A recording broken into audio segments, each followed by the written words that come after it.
आत्मविश्वासहीन हो जाता हूँ महाराज। नहीं नहीं, आत्मविश्वास तो रखना है। आत्मविश्वास चला गया तो फिर रह क्या जाएगा अपने पास।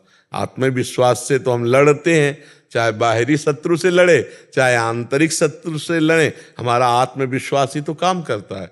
आत्मविश्वास बढ़ना चाहिए, अहंकार घटना चाहिए। आत्मविश्वास और अहंकार में अंतर है। अहंकार मूढ़ता लाता है और आत्मविश्वास ज्ञान प्रकाशित करता है, आत्मबल प्रकाशित करता है। अहंकार में मूढ़ता आती है, वो अहंकार ठीक नहीं जिसमें मूढ़ता हो। हाँ, मैं भगवान का दास हूं, मैं भगवान के बल से युक्त हूं, ये आत्मबल है। जो एक सांसारिक बौद्धिक स्तर का जो अहंकार आता है वो पतन का कार्य होता है। समझ पा रहे हो? एक भागवतिक स्तर का जो अहंकार है वो पवित्र होता है, वो भगवान का बल प्रदान कर। जैसे मैं भगवान का दास हूं, मैं किसी भी स्थिति में निराश उदास हताश नहीं हो सकता हूं। मैं हर कोशिश करूंगा, बाहरी और आंतरिक शत्रु कोई भी मुझे जैसे हमारे स्वभाव में हारना नहीं है। बचपन से हारना स्वभाव हमारा, डरना और हारना ये दो हमारे स्वभाव में, चाहे अभी काट डाले जाए, पर मतलब स्वभाव में नहीं। जैसे हमको कभी मन डरवाया ना, अब बच्चे थे गंगा किनारे कि यार यहाँ भूत है, यहाँ भय, वहीं खड़े हो जाते, वहीं रात रुकते। कहाँ भूत है, कौन हमें डर? कहीं कोई डर नहीं, कोई डर नहीं, केवल एक भ्रम। कोई ऐसे कौन परास्त कर सकता है? पूरा जीवन हो गया जंगल इलाका ही घूमते हुए, कोई साथी नहीं, कोई भोजन नहीं, कोई व्यवस्था नहीं, ना डर और ना हारना। जैसे हमारे कि यार यहाँ हम भूख से हार रहे हैं, नहीं, भोजन मिलने पर भी नहीं खाएंगे। 8-8 दिन नहीं भोजन किया, हारना नहीं सीखा। हम 8 दिन भोजन न मिले तो भी हमारे भजन में कोई फर्क नहीं पड़ेगा। हारना और भयभीत होना, ये दो बातें हमने नहीं सीखी, और उसी का फल है कि आज दोनों किडनी फेल हैं, फिर भी ना हम हारे हैं और न भयभीत है। आज भी 12 बजे रात के उठ के अपने आसन पे बैठ जाते हैं, शरीर दर्द करता है, फिर लेट गए, फिर बैठ गए, और 1:20 पर स्नान, रात्रि की अपनी दिनचर्या वैसे ही। जब बुखार हो 102, किडनी फेल, शरीर में दर्द, हमें लाद के ले चलो। अगर हम पैदल आते हैं तो पैदल ले चलो, 2 लोग पकड़ो के ले, ऐसे। तो आत्मबल अगर हार गए तो फिर रह क्या गया? आत्मबल नहीं आना चाहिए। अगर हमने किसी को, अपने से बड़े महात्मा को देखा तो जिद चढ़ी है कि हम भी इनके जैसे बनेंगे। हार जाना थोड़ी कि हम कैसे नहीं, हम परमात्मा के अंश हैं। अगर ये भजन करके भगवान के मार्ग में चले तो हम भी वैसा भजन करेंगे। इन्होंने त्याग किया, हम भी त्याग करेंगे, वैसे हम भी लड़ेंगे माया से और भगवान को प्राप्त करेंगे। निराश हो जाना, उदास हो जाना कि ये तो बहुत, नहीं, ऐसा नहीं। क्यों? हम मजबूत बनो, बाहर और भीतरी दोनों शत्रुओं को रौंदते हुए। हम भगवान के अंश हैं। अगर इस जन्म में काम पूरा नहीं हुआ ना तो अगला जन्म होगा, तब पूरा करूंगा। अविनाशी हूं, मुझे थोड़ी कोई मार सकता है। शरीर छूटेगा, दूसरा शरीर मिलेगा, फिर भी भजन करूंगा और भगवान को प्राप्त होऊंगा। अब हमारी यात्रा रुकेगी नहीं। आज के चरित्र में सुना, जड़ भरत जी के चरित्र में भरत जी से मृग बने, तो मृग में भी भजन हुआ कि नहीं हुआ? हम भजन कर रहे हैं, हमको कोई नहीं परास्त कर सकता। भले जन्म लग जाए, लेकिन हम ठाकुर को प्राप्त करेंगे, भगवान को प्राप्त करेंगे। निराशा और उदासीपन ये तो छूना नहीं चाहिए यार। हार जाए तो भी जैसे जीत पे उत्साह, ऐसे उत्साह होना चाहिए। आज हार गए लेकिन कल हम विजय प्राप्त करेंगे। हम भगवान के अंश, मतलब एक बहुत स्ट्रांग चिंतन होना चाहिए, धैर्यवान चिंतन होना चाहिए। आजकल ब्रह्मचर्यहीनता और अभक्ष पदार्थों के खाने से ऐसी बुद्धि कमजोर हो गई, जरा जरा सी बातों में लोग निराश होकर शरीर छोड़ने के लिए तैयार है। शरीर छोड़ने के लिए लोग तैयार, मतलब यार क्या जीवन।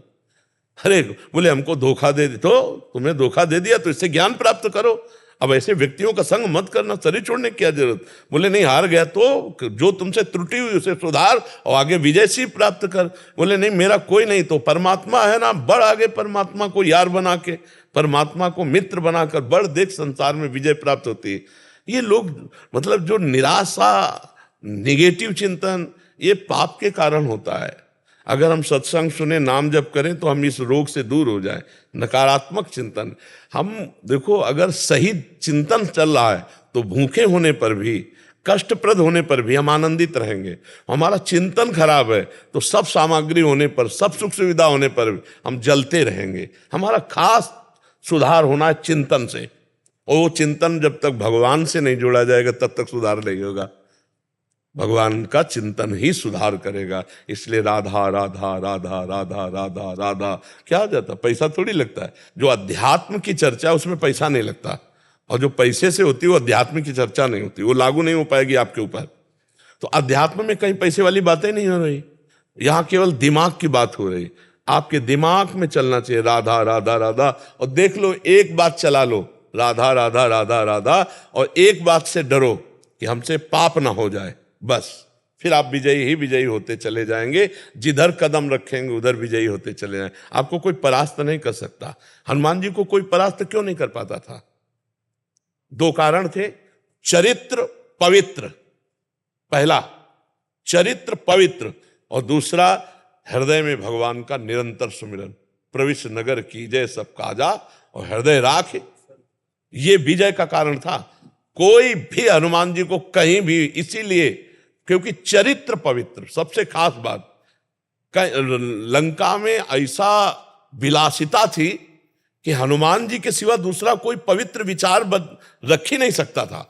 वहां ऐसा मतलब राक्षसी लंका निश्चर निकर निवासा यहाँ का सज्जल का, तो हनुमान जी का कहीं भी चित्त डिगा नहीं, चरित्र पवित्र और भगवान का चिंतन हाहाकार मचा दिया। कछु मारे से कछु मर्दे से कछु मिलये से दरि धूरी, और कछु पुनि जाए पुकारे प्रभु मरकट बलभूरी। ऐसे जैसे उट्टन नहीं लगाया जाता, ऐसे ऐसे पकड़ के राक्षसों को मसल देते, एक घूंसे में हजारों को, बाल ब्रह्मचारी और भगवान की शक्ति से संपन्न। तो जो हनुमान जी भगवान के चरण की उपासना करते, वही हमारे भी तो भगवान है। तो हम हनुमान जी ना सही, लेकिन हनुमान जी के चरण सेवक तो बन सकते हैं यार। ऐसे निराशा भरी मानव जिंदगी यार किस काम की, एकदम सुन देखो ना, लोग मरे बुझे ऐसे घूम। अरे यार थोड़ा संयम लाओ, थोड़ा समझो, तुम भी भगवान के वही अंश हो जिस अंश में अपार शक्ति भरी हुई है, जो अविनाशी स्वरूप सुखराशि स्वरूप है, वही तो हम तुम हैं, और कौन है? ये जो बच्चा पूछ रहा था तत्व, बस बिल्कुल वही स्वरूप है हम। ईश्वर अंश जीव अविनाशी चेतन अमल सहज सुख राशि। आत्मबलहीन नहीं होना चाहिए। क्यों? हाँ बिल्कुल उत्साह फिट। हाँ ठीक है, अगर हमें पॉइंट देखना है कि हमारे आगे बढ़ चुके हैं तो कहाँ से बढ़े हैं, मुझे भी बढ़ना है, मुझे भी आगे जाना, लगन लगनी चाहिए, बुझना नहीं चाहिए। जो अहंकार है उसको तो डाउन होना चाहिए, क्योंकि अहंकार का फिर विनाश होता है। अहंकार ऐसी जगह फंसा देगा जहां हमारा पतन हो जाएगा। अहंकार इसे नहीं कहते कि मैं आगे बढ़ना चाहता हूं, नहीं, ये तो हमारी जिज्ञासा है, ये हमारी लालसा है, और ये हमारा अधिकार है। हर पद यहां से लेके ब्रह्मलोक तक और हर स्थिति हमारे लिए बनाई गई, भगवान के लिए थोड़ी बनाई। भगवान तो है ही ना, भगवान ही है। हर जीव के लिए आप भजन करके ब्रह्मा बन सकते हैं, आप भजन करके देवराज इंद्र बन सकते हैं, और आप अपना विनाश भी कर सकते हैं। आप भूत प्रेत नाली के कीड़ा भी बन सकते हैं। जैसे आचरण करेंगे वैसे बन जाएंगे ना। तो हम कहीं भी, जैसे वृंदावन आए, बड़े बड़े भक्तों को देख रहे, तो धन्य हो, भाग्य है इनके कि भजन करके आगे बढ़े। पर हमें निराश नहीं होना, हमको भी आगे बढ़ना है। देखो जैसे तुम राष्ट्र सेवा कर रहे हो, वैसे हमको भी राष्ट्र सेवा ही मिली है। भजन करने के बाद हमको मिला क्या है? राष्ट्र सेवा ही तो मिली। आप हमारे राष्ट्र के सब हो, तो हम बैठ के क्या कर रहे हैं? आपका जीवन मंगलमय हो, आपके विचार मंगलमय हो, आप स्वस्थ रहें, आप अच्छे बने, आप आनंदित रहें, आपको कोई कुकर्म फंसा ना पाए। यही तो, जैसे अपने परिवार की सुरक्षा, ऐसे हम आपकी सुरक्षा के लिए जितना ज्ञान भगवान ने दिया है वो आपको दे रहे हैं। आप गोली के द्वारा, हम बोली के द्वारा है। गोली के द्वारा बाहरी शत्रुओं से रक्षा कर, हम बोली के द्वारा आंतरिक शत्रुओं की रक्षा की बात।